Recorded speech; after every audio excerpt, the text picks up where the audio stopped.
Dobrý den, moje jméno je Michaela Poláková, pracuji pro SOS Dětské vesničky a dneska si budu povídat s paní Dankou Pukancovou, sociální pracovnicí a lektorkou, která školí pěstouny. Dobrý den. Dobrý deň.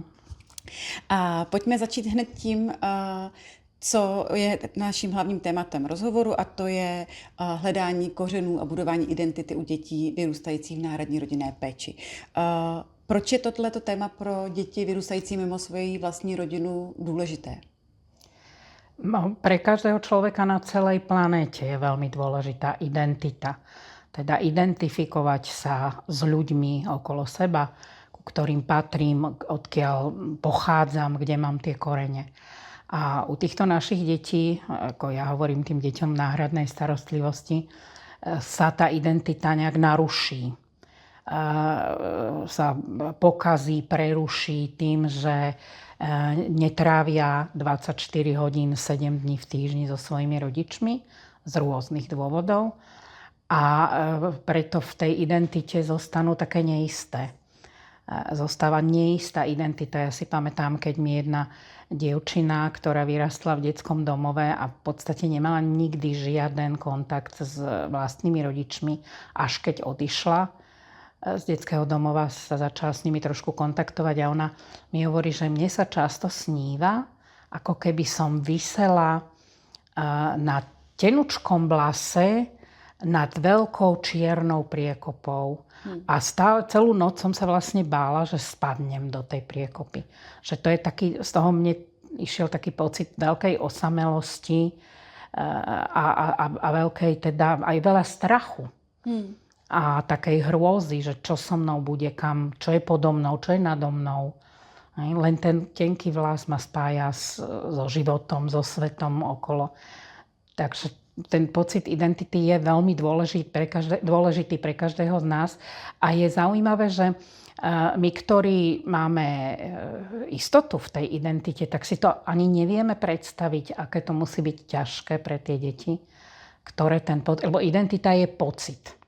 To je tuto to niekde cítime, že máme niekoho blízkeho, že niekomu patríme, že máme tých svojich ľudí okolo seba.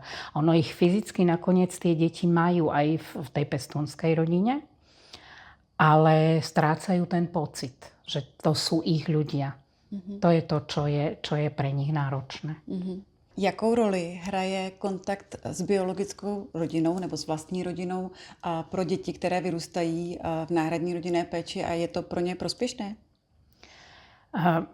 Veľmi dôležité je nezabudnúť, aby ten kontakt bol bezpečný. To je úloha číslo 1. A bezpečný musí byť pre všetkých zúčastnených.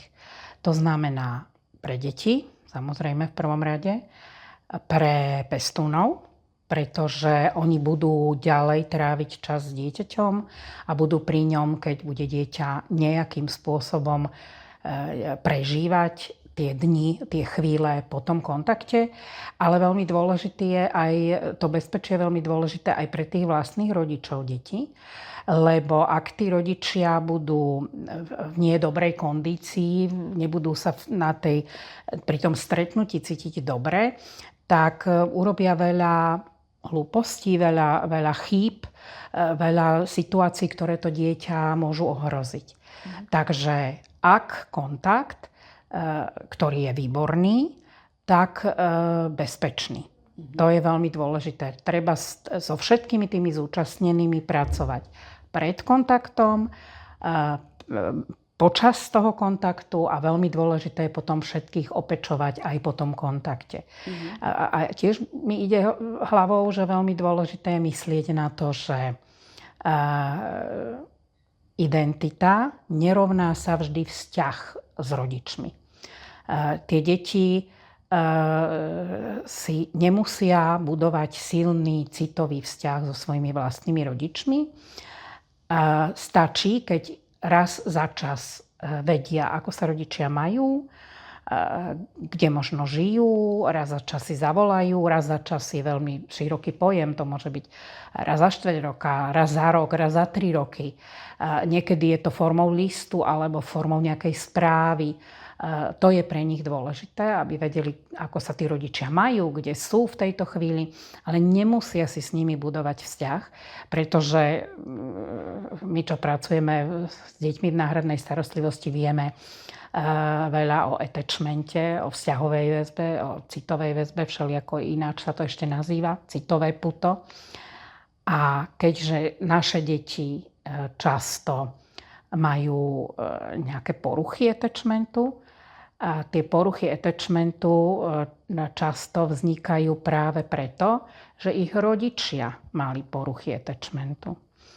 A teda nevedeli s tými svojimi deťmi pracovať ináč, než tak, že im nechtiac, samozrejme neúmyselne spôsobili tú komplexnú vývinovú traumu.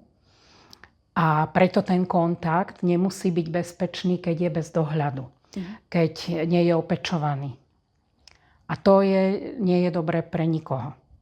Pre deti je to ohrozujúce, lebo oni potrebujú vidieť tých svojich rodičov v čo najlepšej situácii, v čo najlepšom svetle, lebo môj rodič, ja to vždy tak hovorím, že takto polovica mňa je moja mama a polovica mňa je môj otec. A keď nie sú prítomní, tak ja som neistý sám so sebou. Táto moja polovica je čo? Kto? Ako vyzerá? Ako sa má? Ako sa cíti? Odkiaľ pochádza? A táto moja polovica? Ako sa má? Odkiaľ pochádza? Ako sa cíti? To je vždy problém, aj keď je neprítomný alebo neudaný otec. To je veľký problém pre deti, lebo naozaj polovicu svojho tela, svojej mysle nepoznajú, nerozumejú jej, nepoznajú starých rodičov z tej strany, iných príbuzných, strýkov, tety. Tak to je veľmi dôležité na to myslieť. A jak tohleto téma zpracováváte při přípravě budoucích pěstounů? Předpokládám, že to je téma, kterého se ti budoucí pěstouni obávají, protože nepřijímají vlastně do své péče jenom to dítě, ale i tu jeho původní rodinu, ať už přítomnou nebo vůbec nepřítomnou, ale vlastně musí to být něco, co je pro ně znejisťující. Áno, my tomu hovoríme, že to je taká špecifická zručnosť, ktorú potrebujú všetci náhradní rodičia. Či sú to pestúni, alebo sú to príbuzenskí pestúni, osvojitelia. Všetci náhradní rodičia, nakoniec aj pracovníci detských domovov, potrebujú vedieť, ako to robiť, ako budovať tú identitu. Ale bežné rodiny, ktoré sa starajú o svoje deti, to nepotrebujú vedieť, pretože sa tá identita prirodzene buduje, keď to dieťa je so svojou mamou, s tatínkom, starí rodičia sú tam niekde prítomní. A tá špecifická zručnosť je, ja to pripodobňujem ako k pilotovi. Pilot má nejaké špecifické zručnosti, ktoré nikto iný nepotrebuje, len pilot. Ja to povyšujem na také naozaj veľké umenie. To je skutočne kumšt. Lebo to, čo potrebujú pestúni vedieť, čo sa potrebujú naučiť, je hovoriť príbeh toho dieťaťa tak, aby bol bezpečný. Hovoriť ho pozitívne, najviac ako sa len dá. Nie je to úplne o tom, že ružové okuliare, že budeme dieťaťu klamať a budeme prekrúcať tú pravdu, zatajovať tú pravdu, ale hovoriť pravdu veľmi bezpečne. Napríklad, keď je otec vo väzení, tak hovoríme o tom, že ocino urobil nejaké skutky, nie ocino je zlý a preto je vo väzení. Ocino urobil nejaké veci, nejaké skutky, vždy veku primerane tomu dieťaťu, ktorým porušil právo a súd ho odsúdil do väzenia. Nemusíme sa úplne vyhýbať aj tomu slovu väzenie. Alebo mamina je vážne chorá. Mamina je alkoholička. Alkoholizmus je vážna choroba psychiatrická a mamina sa potrebuje liečiť. Ale alkoholizmus je veľmi zložitá choroba a nestačí len užiť nejaké tabletky, ako keď máš chrípku, vyležať to týždeň v posteli, ale musíš sa liečiť veľmi dlho. Rok, 2, 3, aj 5. A okrem toho potrebuješ chcieť sa vyliečiť. To je ešte na tých závislostiach. A rozprávať aj tie pojmy, používať závislosti, alkoholizmus, psychiatria. Tie deti to potrebujú počuť, potrebujú sa s tým vyrovnávať. Ja vždy hovorím, oni to potrebujú počuť od pestúnov, pretože to sú v tejto chvíli pre nich bezpeční ľudia. A ešte to má jednu pridanú hodnotu. Keď pestúni bezpečne rozprávajú o rodičoch dieťaťa, teda o tej jednej polovici a druhej polovici dieťaťa, tak to dieťa si myslí o tých pestúnov, vníma ich ako ľudí, ktorým na ňom záleží. A toto sú akí dôležití ľudia pre mňa.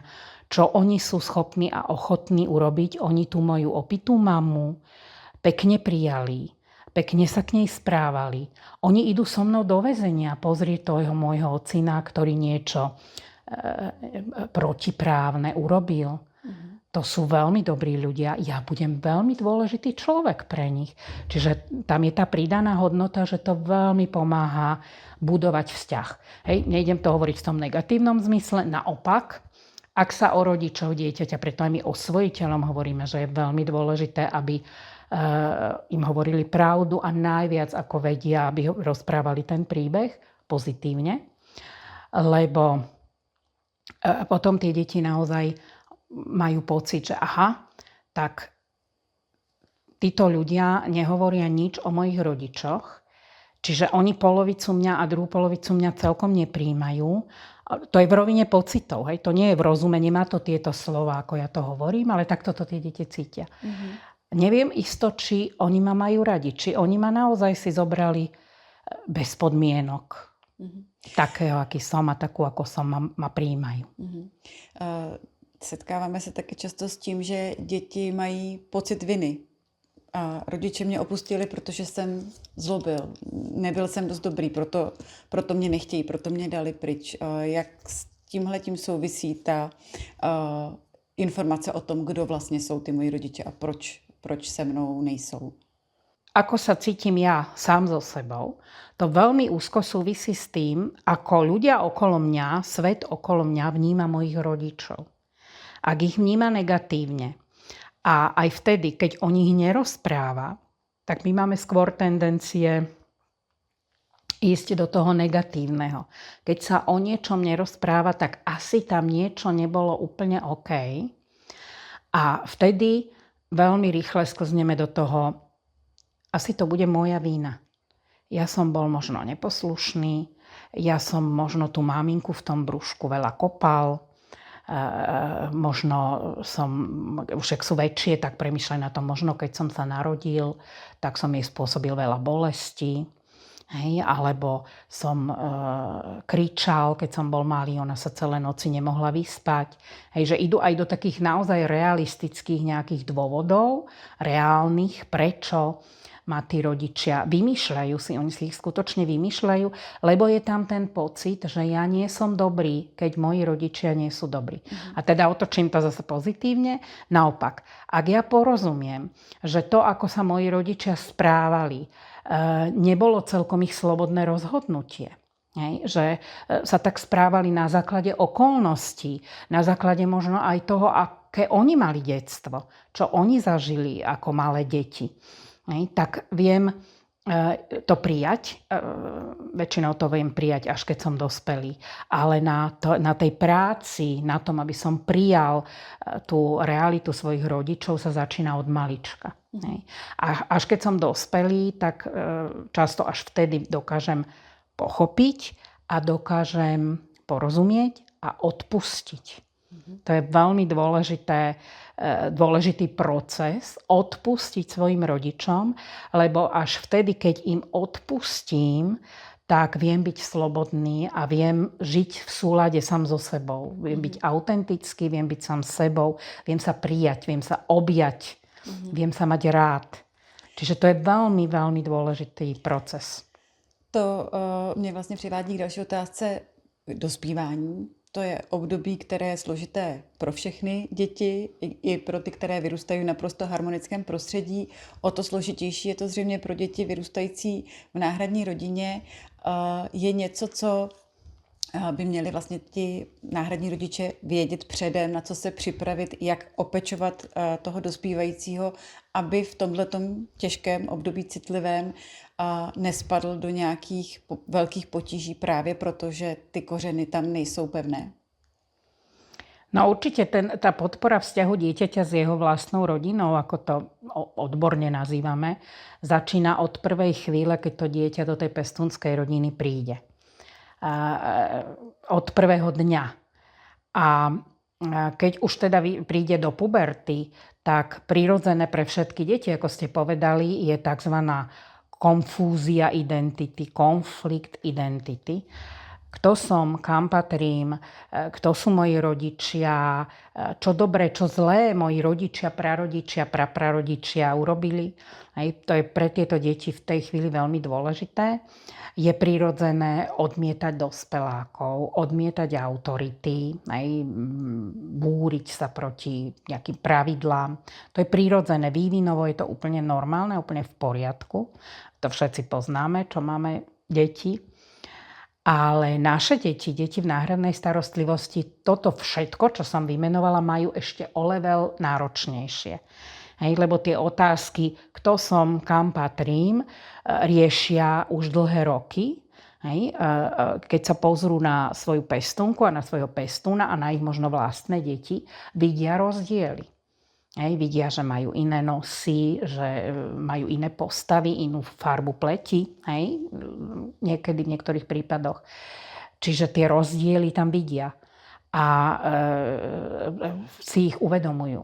V puberte pre nás všetkých bolo veľmi dôležité, ako vyzeráme, po kom máme. Ja som mala jazvy na nohách, lebo som bola operovaná na bedrový kĺb a mne moja mamka musela ušiť sukničku k plavkám. A bola to pritom úplne iracionálna blbosť, pretože som bola o to nápadnejšia. Jazvy by možno nikto tak nevidel ako sukničku na plavkách. A to je presne to, že tie deti, proste, tie naše deti majú všetky tieto konflikty ešte o level náročnejšie, čiže sú, okrem toho majú trošku problémy so sebareguláciou, majú vývinové oneskorenia, čiže viac tých vecí sa tam zíde v súvislosti s tou komplexnou vývinovou traumou. Takže tá puberta môže byť veľmi náročná. Nie je neobvyklé, že v tomto období deti sa začnú veľmi hnevať na svojich vlastných rodičov, lebo mozog sa vyvíja viac do toho rácia, takže už si veľakrát tie deti vedia zvedomovať, že teda tá mama je alkoholička a chodí špinavá a po ulici a odmietla ho, povedala mu, že ho nemá rada, že sa nechce o neho starať, podobné veci, hrôzy, ktoré sa im udiali, otec ho bil a podobne. Čiže si to už tak vedia uvedomovať, že už sa stráca takéto idealizovanie tých rodičov, ktoré je do tej puberty. Takže príde veľký hnev a ten hnev je tiež normálny a prirodzený a úloha pestúnov je sprevádzať tie deti tým hnevom. Nastaviť hranice, ako sa hnevať bezpečne, ale rozumieť tomu hnevu. Je v poriadku, že sa hneváš na svojich rodičov. Co když se ten hněv obrátí naopak proti těm náhradním rodičům a zůstane ta idealizace těch nepřítomných vlastních? Aj to sa stáva. Ja vždy hovorím, ak deti púšťajú na vás toho draka, ten hnev, tak sa takto pohľadkajte, lebo to znamená, že vy ste pre nich tí dôveryhodní ľudia. Oni totižto ten hnev majú tak či tak. Ten hnev je prirodzený v procese smútenia, v procese, keď deti spracovávajú, že nie sú so svojimi rodičmi, že sú od nich odlúčení. A ten hnev sa vracia, môže na chvíľu odísť a zase sa vracia, ale jednoducho je tam prítomný. tváriť sa, alebo teda potom ešte kategória detí, ktoré sa nehnevajú. To neznamená, že ten hnev nemajú. Oni ho majú, ale zostáva vo vnútri v tele a tie deti naozaj ako dospeláci často ochorejú. Čiže keď ide ten hnev von, tak je to lepšia verzia. Je to síce nepríjemné, ale je to zdravšie, je to lepšie a tí pestúni sa musia naučiť nebrať veci osobne. Uvedomiť si, že to nie je hnev na nich, aj keď dieťa povie hnevám sa na teba. Ono sa nehnevá na pestúna. Hnevá sa na celý svet, hnevá sa možno na svojich rodičov, hnevá sa na seba. Má proste hnev. A ten pestún nemôže to brať osobne. Pestún je len pozorovateľ, je len účastník, je len ten, kto je pritom. Nie je ten, na koho sa reálne to dieťa hnevá.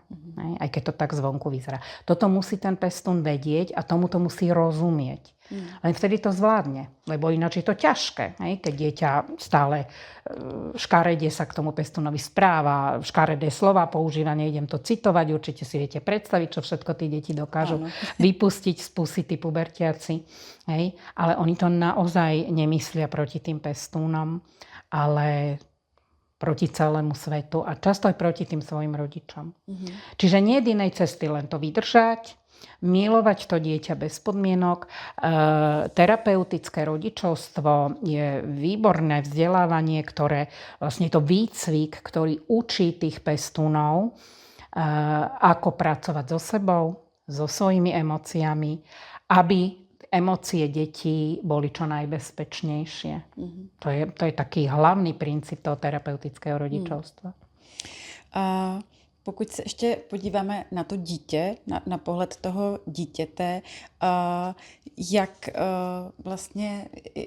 přijímají ty děti jejich vrstevníci, s jakými potížemi se v tomto ohledu setkávají ve škole nebo mezi kamarády. Jak v tomhletom jim můžeme pomoct? To je jeden veľký budget ťažkosti. Lebo deti s komplexnou vývinovou traumou, a to sú skoro všetky deti v náhradnej starostlivosti, sú veľmi krehké deti, sú veľmi výbušné deti, nevedia regulovať svoje emócie. Emócie majú veľmi také silné, o mnoho silnejšie a je to prirodzené, lebo sme hovorili o tom hneve. Hnev je sekundárna emócia smútku. Tieto naše deti prežívajú hlboký smútok, hlbokú hanbu. To si my naozaj nevieme ani predstaviť, aké veľmi ťažký ten vnútorný život toho dieťaťa v náhradke je, lebo vlastne stratili to bazálne, základné, čo deti ako také potrebujú, a to je mamu a otca. Tú najbližšiu osobu. A naozaj tie ich zranenia sú veľmi veľké a oni potom medzi rovesníkmi často nie sú veľmi prijímaní, lebo hnevajú sa, kričia, často majú vývinové oneskorenia. Takže 14-ročné dieťa často reaguje ako 2-, 3-ročné, 5-ročné, mladšie dieťa. A 3-, 4-ročné, 5-ročné dieťa, keď si predstavíte, tak to ešte veľmi nejde v nejakých kamarátskych vzťahoch. Tieto malé deti sú veľa pri mame a pri tatovi. Potrebujú mať ešte veľa tých dospelákov okolo seba. A odrazu majú 14 rokov. Ich fyzický vek hovorí o tom, že kamaráti, rovesníci by mali byť tie prvoradé vzťahy, ale oni to nie sú ešte schopní, lebo tam nedozreli. Čiže zas ich mozog tam nedozrel. To je až na takej úrovni, že ten mozog ľudský, tá časť mozgu, ktorá je typická pre človeka, nás odlišuje od ostatných živočíchov, tá nedozrela na tú ľudskosť. Oni nie sú ešte schopní byť 14-roční. A odrazu sú tu rovesníci a sú tu všelijaké také tie rovesnícke špecifika, ako nejaké chuť zažiť dobrodružstvo, bojovať proti autoritám, Hej, a oni sú v konflikte, lebo oni sú v situácii, že oni ešte tie autority vnímajú ako veľmi dôležitých ľudí. Hej. Nechcú s nimi ešte bojovať, ale rovesníci už bojujú. A to je pre nich potom taký konflikt, nevedia to uchopiť, nevedia, ako s tým pracovať. Takže školský systém, jak u vás v Čechách, tak u nás na Slovensku, je pre naše deti v náhradnej starostlivosti veľmi náročný, lebo celkom tí pedagogickí pracovníci nerozumejú attachmentovým formám attachmentu, tým poruchám attachmentu. A to možno je taká výzva aj pre nás odborníkov, aby sme kričali do sveta, že potrebujú tí pedagogickí pracovníci nakoniec aj vedúci krúžkov a učitelia hudby a podobne, aby naozaj rozumeli attachmentu a rozumeli tomu, prečo tieto naše deti potrebujú iný prístup, potrebujú trošku takého opečovávania, aby zvládli vzdelávanie, aby zvládli kognitívne, aby boli schopní kognitívneho rozvoja. Probrali jsme to z pohledu pěstounů, z pohledu dětí, z pohledu vrstevníků a pojďme na závěr říct, co vlastně můžou udělat ty lidi, kteří jsou v okolí. Širší rodina dítěte, přesně učitelky ve škole, co je vlastně to, co těm dětem nejvíc pomůže, aby se srovnali sami se sebou, aby došli do té dospělosti nějak úspěšně, aby dokázali odpustit všem okolo a aby se z nich stali nějakí dospělí, kteří třeba zvládnou vychovávat vlastní děti. To, čo potrebujú deti, čím sú neposlušnejšie, ako sa hovorí, čím sú nahnevanejšie, je láska. Potrebujú, aby ich všetci ľudia okolo prijali také, aké sú. Nehovorili o nich ako o zlých deťoch, ale zdôrazňovali možno, že toto, čo si urobil, nebolo v poriadku. Hej. Sústrediť sa nie na tú hanbu, hej, že ty si zlý. To stále počujem na ihrisku, keď chodím s vnúčatami. A buď dobrá, a buď dobrý, nebuď zlý. Hej. Ako nikto nie sme zlí, nikto na svete nie je zlý. To, čo urobíme, môže byť zlé, môže niekomu ublížiť a vtedy to nie je v poriadku. Hej. Takže naozaj zmeniť možno pohľad na tie deti, že, a možno nie, že ľutovať ich, hej, chúďatka, oni sú bez rodičov, ale proste ich prijať a objať ich také, aké sú.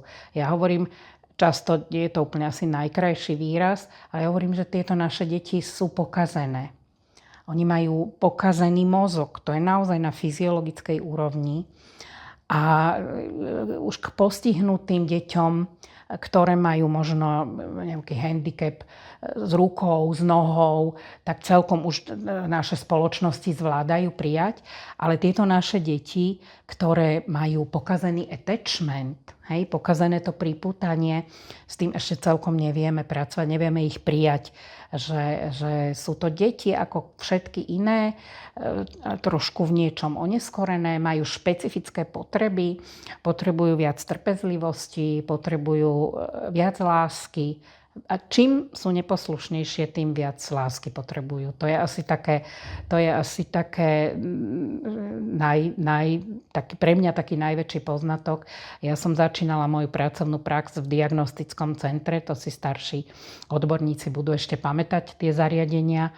A ja si pamätám, keď jedna pomocná vychovateľka, čo bola taká veľmi jednoduchá ženička, povedala, že tie deti potrebujú veľa chváliť a chváliť. A to mi stále znie v hlave naozaj už 40 rokov, že to je to, čo tie deti potrebujú. Veľa chváliť, prijímať ich pozitívne. Nezdôrazňovať to, čo im nejde, v čom nie sú dobré. A to vlastne pomáha všetkým deťom, všetkým ľuďom. Prijímať ich pozitívne, hľadiť na to, čo sa nám darí, v čom sú dobrí. A sú deti, ktoré majú toho veľmi máličko. Ani možno pekné nie sú úplne, ani šikovné nie sú, ani moc nerozprávajú. Hej? A ako sa potom cítia, keď všetci ľudia na nich pozerajú cez to, že ani pekný, ani dobré výsledky v škole, ani nevieš nič urobiť, ani nevieš nakresliť. Ach jaj. Ako sa to dieťa cíti? Čiže potrebuje mať pri sebe ľudí, ktorí nájdu, čo je na ňom dobré, čo je na ňom pekné. Pekne sa usmieva, má peknú farbu očí, peknú farbu vlasov, čokoľvek. Taková tá perlička na dne. Tak, presne. Že toto tie naše deti. A toto sa potrebuje, ale myslím si, že to potrebujeme pre všetky deti. Lebo to je také všeobecné. Ale naše deti úplne špeciálne, pretože ich sebahodnota je nízka, ich identita je veľmi neistá. Také typické slovo pre nich je neistota. Oni majú vo všetkom veľkú neistotu. A keď si len na chvíľu zavrieme oči a predstavíme si, ako sa my máme, keď sme neistí, tak sa vieme vžiť do toho, ako sa tie deti cítia. Já myslím, že to, že děti potřebují hlavně lásku, je úplně krásná tečka za naším rozhovorem. Já vám moc děkuju. Ďakujem pekne aj ja za tú možnosť.